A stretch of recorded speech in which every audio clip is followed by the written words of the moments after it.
Hi, I'm Susan Younger. I'm the creative director for the KU Alumni Association.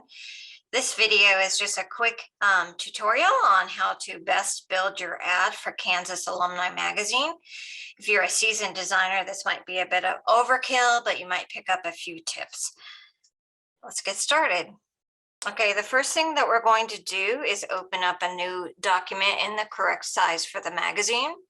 So I'm going to go to new file, and the magazine prints at 8.5 by 10.875. That is a full page ad. You want to set the bleeds down here where it says bleed and slug, and you want to set that at 0.125.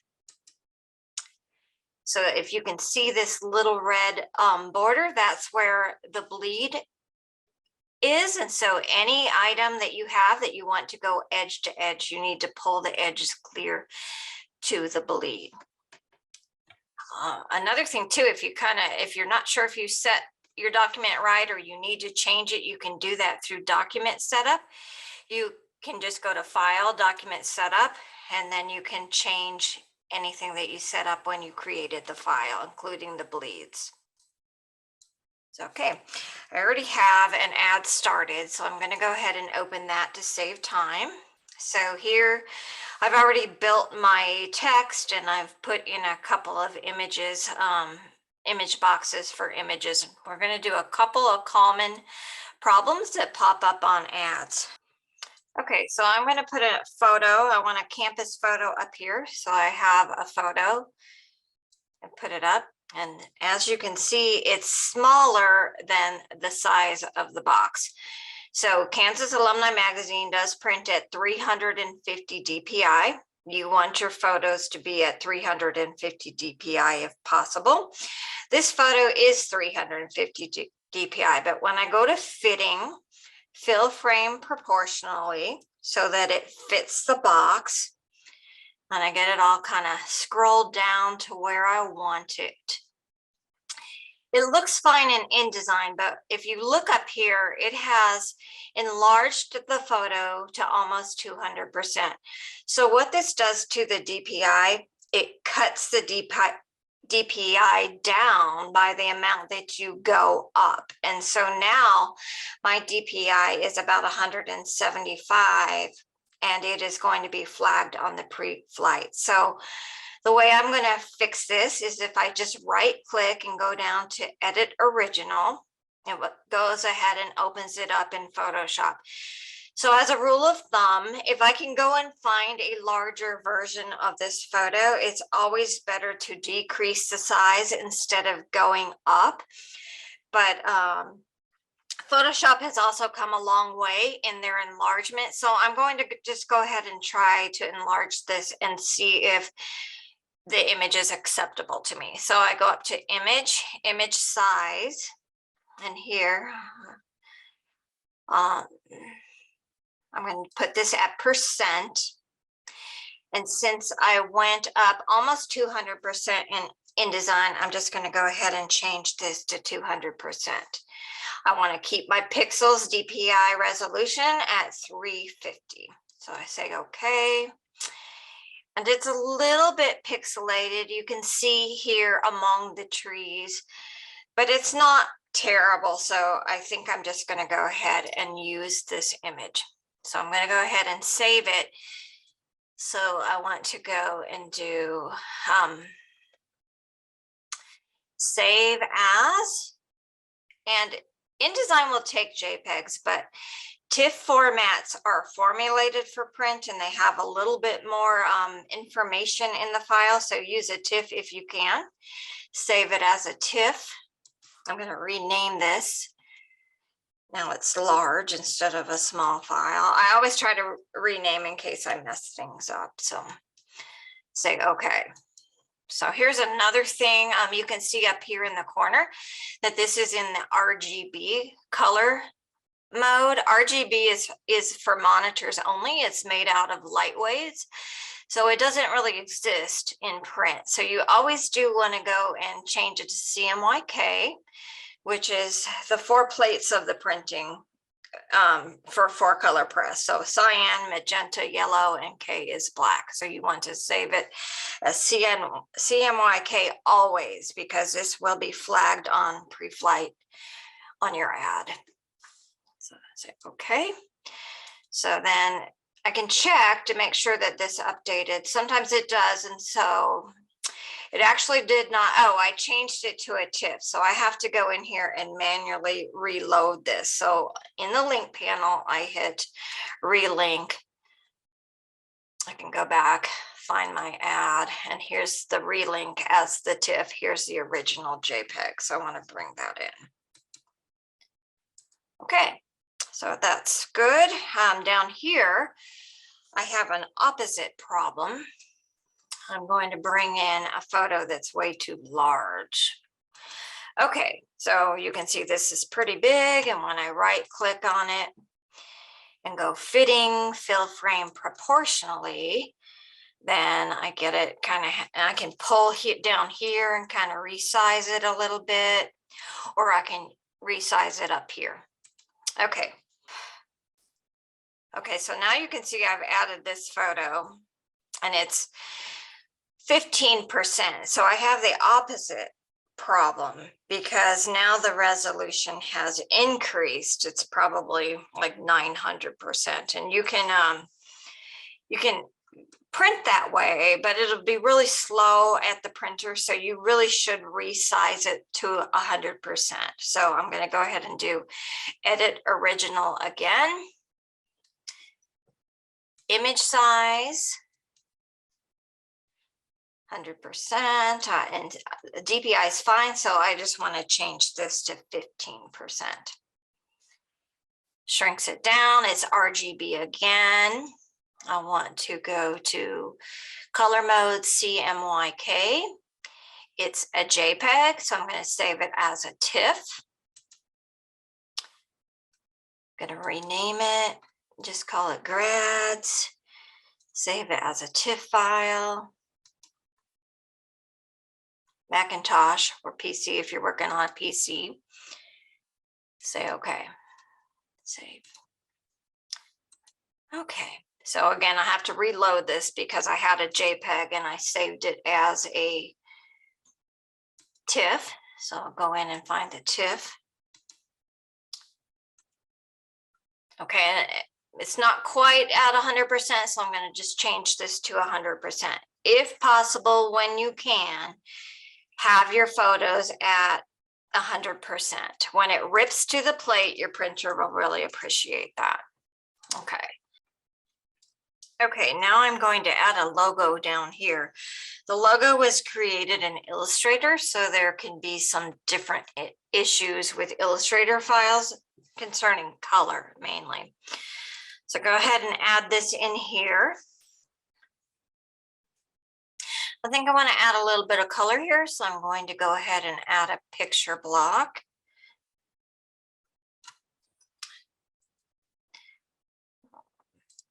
I want to make sure that the edges come completely to the edge. And then I do have the KU colors in my library, but I want to show you how you can load them into your swatches. So if you go up here to this menu, you can come down here to load swatches. And then I already have them saved, and I can share this file with you. So then I go in and just select the CMYK KU brand swatch, and then it loads up into my document. So I already had KU blue and KU crimson, so it reloaded those and yellow, and it made those as copies, and so that's okay. I want to change this color to steam, so I turn it to steam, and then I'm going to send my text box to the back. So that looks pretty good. I'm going to add a tassel here. Let's see, where do I have that tassel? Okay. Bring this to the front. Okay, and this is just a PSD file, so I'm going to kind of get this into place. I want to have it come up a little bit. I just want it to kind of be hanging down. here. And it is okay if your text box goes up over your bleed. It's not going to pick it up on your PDF. So, okay. Another thing that's helpful, if you have some white area, just artboard area on your document, it is easier to just put a white background on there. It helps the PDF pick this up better. It's up to you, but it helps when the PDF goes to render, it helps to find exactly where the page is. Okay, so now we're going to look at the colors. So if it's in CMYK, you'll just have a gray square like this. And here you can see I have a couple of images that are lab colors. That means that those usually come from Illustrator like that.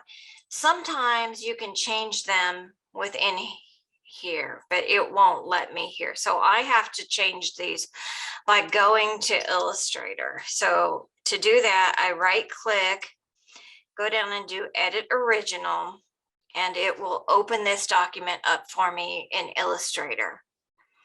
So over here, you can see I have some colors. So the red, if they have a dot, then they are spot colors or something besides CMYK. So you can see this red does not have a dot. So I'm going to go ahead and take a look at that. And yes, it says process color and CMYK. However, KU has specific formulas for their color, and this does not match the KU formula. So you always want to change this. And the KU formula is 0 cyan, 100 red, 80 yellow, and 5 for black. So these here, you can see these are spot colors. So this is what I'm going to change. Spot colors and in RGB. These will be big flags on your pre-flight, on your ad. So you want to go to process color, CMYK, and then you want to set the color formula. So yellow is 0 cyan, 15 magenta, and 100 yellow. Now blue is a real problem color. You want to make sure you always set this in the KU formula. So again, I change it to process color, CMYK, and then it is 100 cyan, 55 magenta, 0 yellow, and 5K. This is going to give you the best KU blue. So again, here I want to do process color, and then you see when I change it to CMYK, it changes it to the 4 plates. So there is a color for gray, but I often leave it like this because it's not a problem and it prints just fine. So I'm going to say okay. Okay, so now that I have changed this to all of the process colors, I'm going to rename it and then re-import it. Say okay.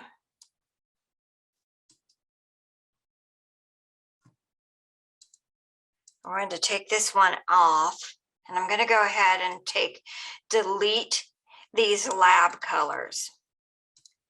Now I'm going to reload my CMYK logo, and I don't have any lab colors that have come in. So I am good to go.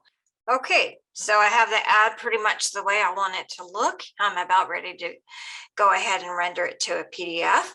There's one more thing I want to show you. So this color Steam that I used in the background, and that's what it's called from the KU brand colors, it's process, but you can go back to spot if you want, just by clicking on the icon and pulling up this menu. So I'm going to turn this back into a spot just to show you something on when I render the ad. Okay, so I'm going to save this, and now we are ready to render. So I'm go to File, Adobe PDF Presets. I'm just going to use high quality print. Save it. Okay, so first thing, go to compression. We do print at 350 DPI, so you want to change this to 350 DPI. On marks and bleeds, our printer does ask that you do not add crop marks. If you want to send us a version with the crop marks so that we can see exactly how you plan for it to trim out, that is fine, but also please send us one without crop marks. So this is the most important part down here is the bleed and slug. So you must click this use document bleed settings. And that's why clear back when we set up the document, we use the bleed feature in both creating the file and looking at it again under document setup. And then in output, you want to go, you do want to convert this to destination. It should be US web coded swap.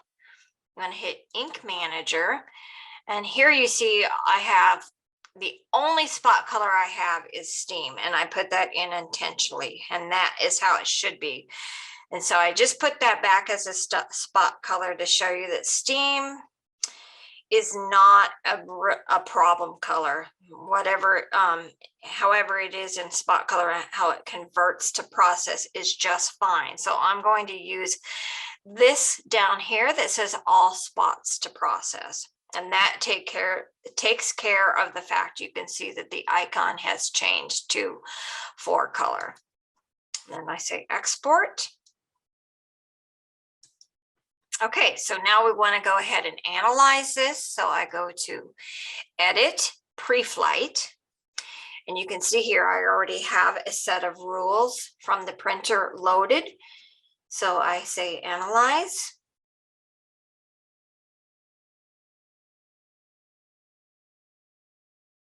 Okay, so this is the result. I do have a yellow flag for line thickness, but that's fine. We never ever really worry about that. It's not an issue. And then I can check to make sure that my bleeds picked up and I have the correct sizes. So I go down here to overview, pages, page 1, page information. Okay, so media box, that's why I had you put that white background. In the back, it helps define the page, and you can see the trim box, which is also the page size, is 8.5 by 10.875. That's our magazine page size. That is correct. The bleed box is 8.75 by 11.125. That is the page size with bleeds, so that is correct. So this ad is good to go.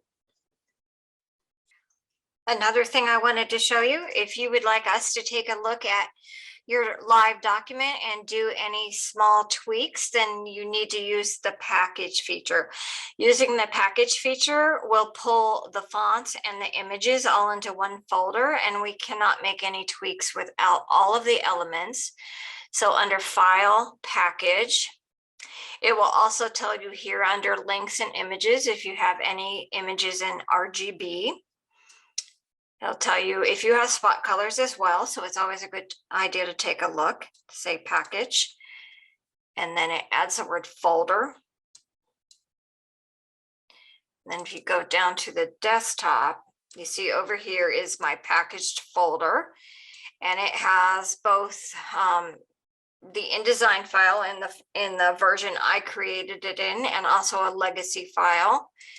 It has all of the fonts that are used in that ad, and it has all of the photos. So if you send this to us, we are able to do minor tweaks, and you can compress it into a single zip file. So this is a file you can upload easily. Another thing I wanted to show you is how to resize your photos to the higher resolution. So these are in low resolution. So I go to image size. You can see there at 72 DPI. That is way too low for print. So all I need to do is change this to what I want it to print at, which is 350. Go to percentage, turn this to 100%. Shrinks the image down. So now this image is 3:2 basically, but it's at the high resolution, so that will work. Again, on this one, it's image, change the resolution. changed the percentage. So this image began as a 22-inch wide image, but that was at low resolution. So at high resolution, it is only basically 4 by 3. So that's how you change the resolution on your images.